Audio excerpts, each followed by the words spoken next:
So we are obviously awaiting some details on this, but from what I have read and heard, it seems that the US and India will come together along with Saudi Arabia and the United Arab Emirates to bring about greater connectivity.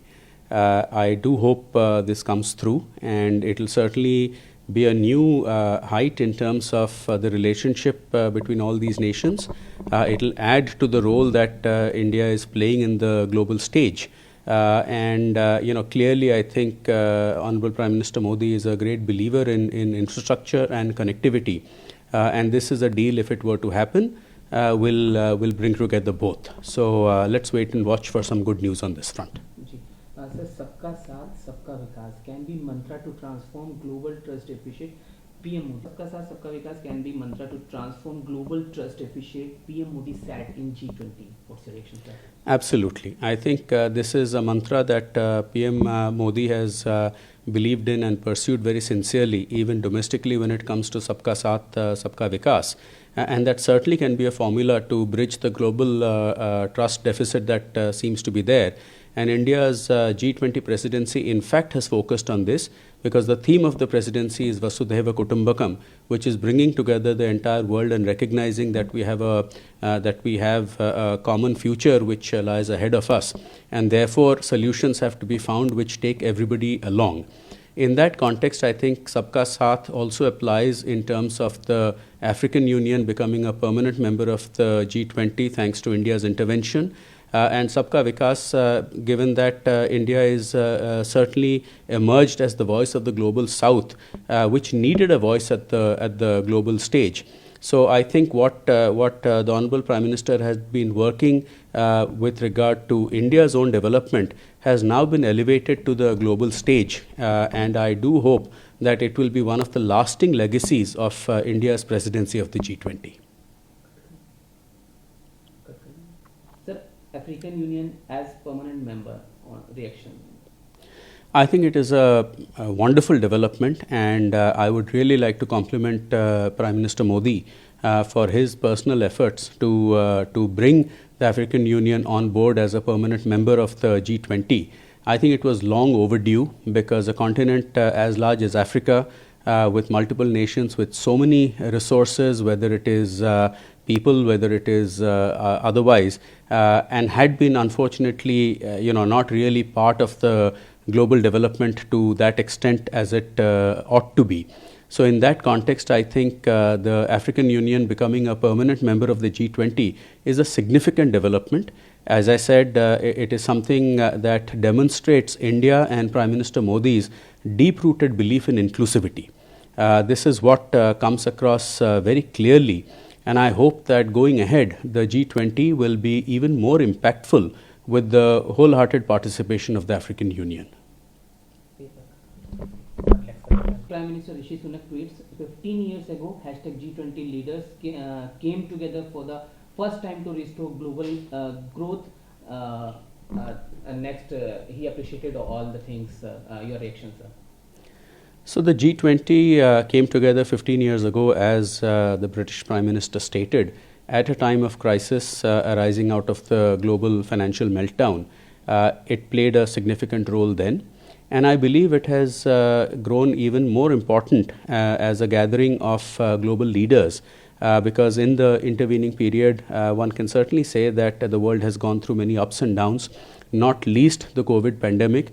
And while that is behind us, clearly there is a need for greater cooperation amongst the nations of the world to ensure that the world is a better place, more habitable for all, and keeping in mind our future generations, because it is not just about us. We have to think about sustainability as a means to leave behind a better planet for our next generations.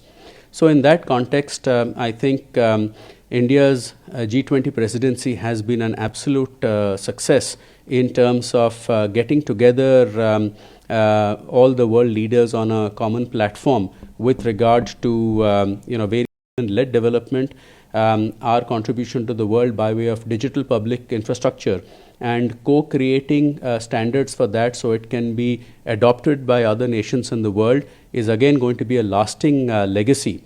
and not to mention, of course, that this is one of the most inclusive G20 presidencies. And what I mean by that is multiple events have been held throughout the country. So it's not been restricted to Delhi or the metro cities alone, but in tier 2, tier 3 cities all through the country, which I think speaks well of India's capability to host events of such magnitude, not to mention to showcase the new infrastructure which has been built, to showcase the tourism potential. And this, I believe, will be a lasting benefit which goes beyond the immediate summit or the year-long activities that preceded it. PM Narendra Modi says, I have received good news due to the hard work of our team. Consensus has been built on New Delhi G20 Leaders Summit declaration. I think this is absolutely fantastic news. There was a lot of speculation that due to disparate stands taken by some countries, whether there would be a New Delhi declaration which is adopted. So it is absolutely fantastic news. I think it speaks volumes of India's rise as a global leader, India's diplomatic capabilities. And while I think the Honorable Prime Minister is being modest in giving credit to the team, of course the team must have worked hard, but it is no doubt his leadership and his vision which has brought this about. So I would like to compliment the Honorable Prime Minister and the entire team that has worked on this for making it happen. I think it's wonderful news that we will have a declaration which is adopted at the New Delhi summit. India's G20 presidency has been the most ambitious in history of G20, 73 outcomes and many other things, said PM Modi. Sir, what's your reaction, sir? Well, for a country of India's size and our global ambitions, the G20 presidency also had to be ambitious. And I'm delighted that the year-long effort in terms of various engagement groups and various meetings has yielded plenty of meaningful outcomes. Be it the adoption of women-led development as one of the pillars, be it co-creation of architecture for digital public infrastructure, where India has done so well and is now looking to share that knowledge and that experience with the rest of the world so that everybody can benefit. Be it financial inclusion, be it inclusivity in other ways. I think there is much that has been achieved through India's presidency of the G20. And clearly, I think it speaks of India's arrival on the global stage as a leading country which others look up to for leadership, for knowledge, for to deliver outcomes which may otherwise have been difficult.